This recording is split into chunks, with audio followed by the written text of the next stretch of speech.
तो आज हम भारतीय बैंकिंग की दुनिया की उस बड़ी कहानी पर बात करने जा रहे हैं जिसका क्लाइमेक्स अब शुरू हो रहा है। आईडीबीआई बैंक के निजीकरण की रेस अपने आखिरी मोड़ पर है और 3 बड़े खिलाड़ियों ने अपनी फाइनल बोलियां जमा कर दी हैं। हाँ, और ये कहानी आज की नहीं है, काफी उठापटक चली है इसमें, लेकिन अब जाकर लग रहा है कि मामला अंजाम तक पहुंचेगा। और ये सिर्फ एक बैंक की खरीद फरोख्त का मामला नहीं है। सही कह रही हैं आप। इसे पूरे बैंकिंग सेक्टर के लिए एक टेस्ट केस की तरह देखा जा रहा है। इसका नतीजा ये तय कर सकता है कि भारत में सरकारी बैंकों के निजीकरण का भविष्य कैसा होगा। बिल्कुल। तो चलिए इसी टेस्ट केस की गहराइयों में उतरते हैं। हमारे पास जो स्रोत हैं उनके आधार पर हम समझेंगे कि ये 3 दावेदार कौन हैं और हर एक के जीतने का मतलब क्या होगा, दांव पर क्या लगा है, और सबसे दिलचस्प सवाल, विजेता का फैसला सिर्फ सबसे ऊंची बोली पर क्यों नहीं होगा। तो सबसे पहले बात करते हैं उन 3 सूरमाओं की जो इस दौड़ में बचे हैं। हाँ, मैदान में है कोटक महिंद्रा बैंक, दुबई का एमिरेट्स इन बीडी और निवेशक प्रेम वत्स की फेयरफैक्स इंडिया होल्डिंग्स।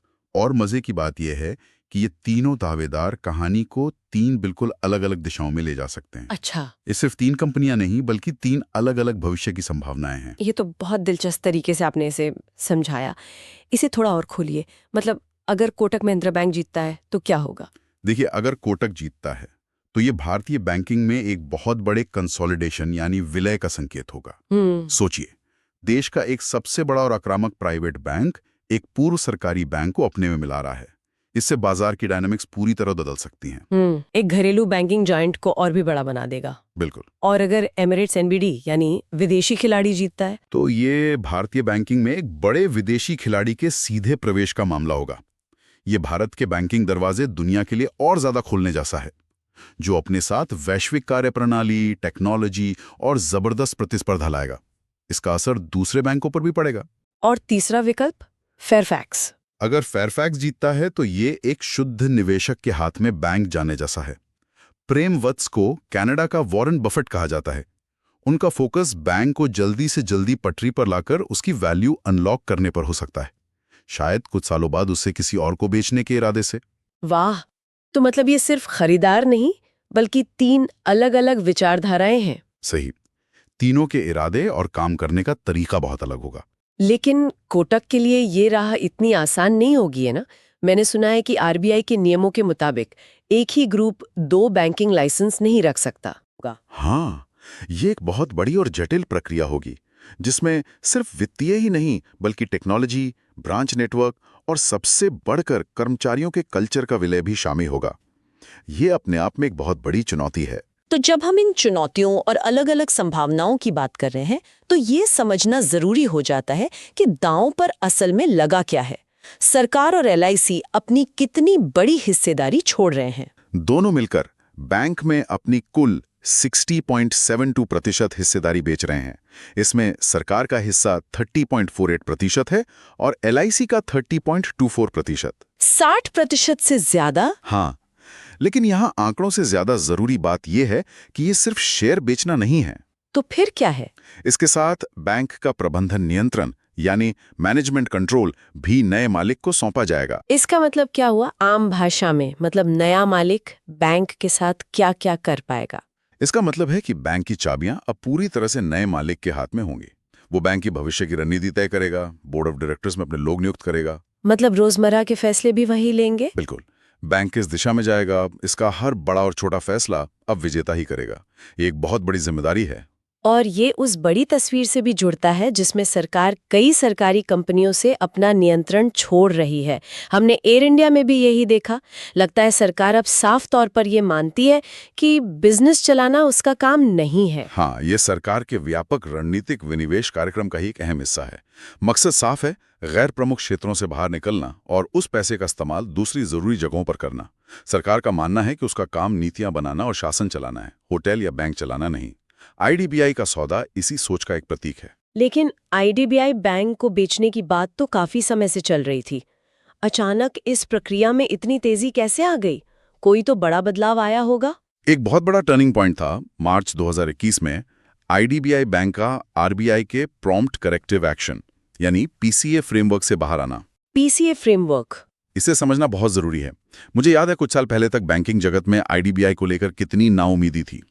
किसी ने सोचा भी नहीं था कि ये इतनी शानदार वापसी करेगा। कि दुनिया के बड़े बड़े निवेशक इसे खरीदने की लाइन में खड़े होंगे। हाँ, ये पीसीए फ्रेमवर्क क्या बला है? इसे आप हमेशा आईसीयू का उदाहरण देकर समझाते हैं। हाँ, क्योंकि वो सबसे सटीक उदाहरण है। जब किसी बैंक की माली हालत बहुत खराब हो जाती है, उसके दिए हुए कर्ज डूब रहे हों, उसके पास जरूरी पूंजी न बची हो और वो लगातार घाटे में जा रहा हो, सरे, तो आरबीआई उसे पीसीए फ्रेमवर्क में डाल देता है। ये बिल्कुल वैसा ही है जैसे किसी मरीज को आईसीयू में भर्ती कर दिया जाता है।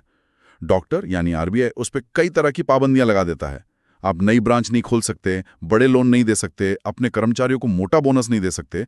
मकसद होता है बैंक को ढहने से बचाना। तो फिर पीसीए से बाहर आने का मतलब था कि मरीज अब खतरे से बाहर है और अपने पैरों पर खड़ा हो सकता है। बिल्कुल, पीसीए से बाहर आने का मतलब था कि बैंक की सेहत सुधर गई है। आईडीबीआई ने अपनी संपत्ति की गुणवत्ता मतलब एसेट क्वालिटी सुधारी, डूबे हुए कर्जों की वसूली की, अपनी पूंजी पर्याप्तता को मजबूत किया और सबसे जरूरी बात, वो मुनाफे में लौटाया। और इसी सुधार ने निजी निवेशकों का भरोसा लौटाया। एग्जैक्टली, कोई भी एक बीमार आईसीयू में पड़े बैंक को नहीं खरीदना चाहता था, लेकिन एक सेहतमंद हो रहे बैंक में सबको भविष्य की संभावना नजर आने लगी। यहीं से इस कहानी ने रफ्तार पकड़ी। अरे वाह, तो मतलब ये सिर्फ पैसों का खेल नहीं है, ये तो एक तरह से बैंक के लिए स्वयंवर हो रहा है, जहां सिर्फ दौलत नहीं बल्कि गुण भी देखे जा रहे हैं। ये तो पूरी कहानी को ही पलट देता है। आमतौर पर तो जो सबसे ज्यादा पैसे देता है चीज उसी की हो जाती है। आपने सही शब्द इस्तेमाल किया, स्वयंवर, क्योंकि हम यहाँ कोई फैक्ट्री या कंपनी नहीं बल्कि एक बैंक की बात कर रहे हैं। बैंक आम लोगों के भरोसे और उनके पैसे का संरक्षक होता है। ये पूरी अर्थव्यवस्था की रीढ़ है। इसलिए सरकार और आरबीआई ये पक्का करना चाहते हैं कि बैंक का नियंत्रण किसी ऐसे के हाथ में जाए जिसकी न सिर्फ जेब गहरी हो, बल्कि जिसके पास बैंकिंग चलाने का लंबा अनुभव, एक साफ सुथरा ट्रैक रिकॉर्ड और बैंक के भविष्य के लिए एक ठोस योजना भी हो। लेकिन क्या इससे प्रक्रिया में पारदर्शिता की कमी का खतरा नहीं बढ़ जाता? अगर सबसे ऊंची बोली जीतने का पैमाना नहीं है, तो हारने वाला पक्ष ये आरोप लगा सकता है कि फैसला मनमाने ढंग से लिया गया। ये एक बहुत ही जायज चिंता है और इसी बात पर सबकी नजरें टिकी हुई हैं। यहीं पर इस टेस्ट केस का असली इम्तिहान है। सरकार को यह साबित करना होगा कि फैसला सिर्फ ऊंची बोली पर नहीं बल्कि उन गुणात्मक पहलुओं पर आधारित है जो बैंक और ग्राहकों के हित में हैं। जैसे कि शायद वो देखेंगे कि नए मालिक का टेक्नोलॉजी को लेकर क्या प्लान है, वो ग्रामीण क्षेत्रों में अपनी पहुंच बढ़ाएगा या नहीं, और मौजूदा कर्मचारियों के भविष्य को लेकर उसकी क्या सोच है। ये एक बहुत ही नाजुक संतुलन है, अच्छी कीमत भी मिले और बैंक का भविष्य भी सुरक्षित हो। आपने कर्मचारियों की बात की, ये बहुत अहम मुद्दा है। ये तो हुई खरीदारों की बात, लेकिन इस सौदे का आईडीबीआई बैंक के हजारों कर्मचारियों और लाखों ग्राहकों पर क्या असर पड़ेगा? एक सरकारी बैंक का कल्चर एक आक्रामक प्राइवेट बैंक से बहुत अलग होता है। इस बदलाव को मैनेज करना नए मालिक के लिए कितनी बड़ी चुनौती होगी? ये शायद सबसे बड़ी लेकिन सबसे कम चर्चा की जाने वाली चुनौती है। ये सिर्फ एक वित्तीय सौदा नहीं है, ये एक बहुत बड़ा सांस्कृतिक विलय है। सरकारी बैंकों में काम करने का तरीका, नौकरी की सुरक्षा और यूनियन की भूमिका बहुत अलग होती है।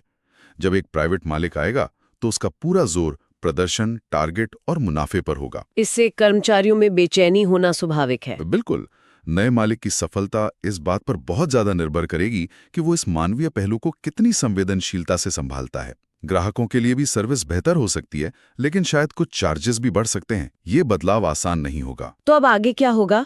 बोलियां आ चुकी हैं, दावेदारों के मजबूत और कमजोर पक्ष हमारे सामने हैं। अब गेंद किसके पाले में है? अब गेंद एक अंतर मंत्रालय समूह मतलब एक इंटर मिनिस्ट्रियल ग्रुप के पाले में है। इसमें कौन कौन होता है? इस समूह में वित्त मंत्रालय, डिपाम यानी निवेश और सार्वजनिक संपत्ति प्रबंधन विभाग और दूसरे संबंधित मंत्रालयों के बड़े अधिकारी होते हैं। ये समूह हर बोली का पोस्टमार्टम करेगा। वो सिर्फ ये नहीं देखेंगे कि किसने कितने पैसे की बोली लगाई है, बल्कि हर दावेदार के प्लान, उसकी क्षमता और उसके ट्रैक रिकॉर्ड को भी परखेंगे। और जैसा हमने पहले बात की, ये विश्लेषण सिर्फ कागज पर नहीं होगा। बिल्कुल नहीं, वो ये देखेंगे कि किस बोली लगाने वाले का प्लान बैंक के भविष्य के लिए सबसे अच्छा है, किसके पास इसे बड़ा बनाने की क्षमता है और कौन भारतीय बैंकिंग के नियमों का सबसे अच्छे से पालन कर पाएगा। इस पूरी जांच पड़ताल के बाद वो अपनी सिफारिश देंगे। फिर इस प्रस्ताव को अंतिम मंजूरी के लिए कैबिनेट के पास भेजा जाएगा। तो अभी भी प्रक्रिया में कुछ समय लगेगा। हाँ, लेकिन सबसे बड़ा पड़ाव पार हो चुका है। हम कह सकते हैं कि मैराथन का आखिरी लैप शुरू हो गया है। तो कुल मिलाकर आईडीबीआई बैंक की रणनीतिक बिक्री एक बेहद रोमांचक मोड़ पर है। 3 अलग-अलग विचारधारा वाले दावेदार मैदान में हैं। बैंक की अपनी कायापलट की कहानी है जो उसे आईसीयू से निकालकर इस मुकाम पर लाई है, और विजेता का चुनाव सिर्फ दौलत से नहीं बल्कि गुणों से भी होगा। सही कहा आपने। ये एक ऐसा सौदा है जिस पर न सिर्फ निवेशक बल्कि पूरा बैंकिंग उद्योग, कर्मचारी और सरकार की भी सांसें अटकी हुई हैं, क्योंकि ये सौदा भविष्य के लिए एक नज़ीर पेश करेगा। ये वाकई एक बहुत बड़ी और महत्वपूर्ण प्रक्रिया है जिसके दूरगामी परिणाम होंगे। और यहीं पर हम सोचने के लिए एक बड़ा सवाल छोड़ जाते हैं। जब हम कहते हैं कि विजेता का फैसला कीमत के अलावा गुणात्मक और नियामक कारकों पर होगा, तो हमें सोचना चाहिए कि बैंकिंग जैसे क्षेत्र में ये कारक असल में होने क्या चाहिए। सोचने वाली बात है। क्या सबसे ज्यादा अहमियत ग्राहक सेवा की गुणवत्ता को मिलनी चाहिए, या फिर देश के दूर दराज के इलाकों तक बैंकिंग पहुंचाने की प्रतिबद्धता को, या फिर ये नए मालिक की टेक्नोलॉजी को अपनाने और बैंक को भविष्य की चुनौतियों के लिए तैयार करने की क्षमता होनी चाहिए। ये सवाल सिर्फ एक बैंक बेचने के बारे में नहीं है, ये इस बारे में है कि हम भविष्य में भारत में एक बैंक की भूमिका को कैसे देखते हैं।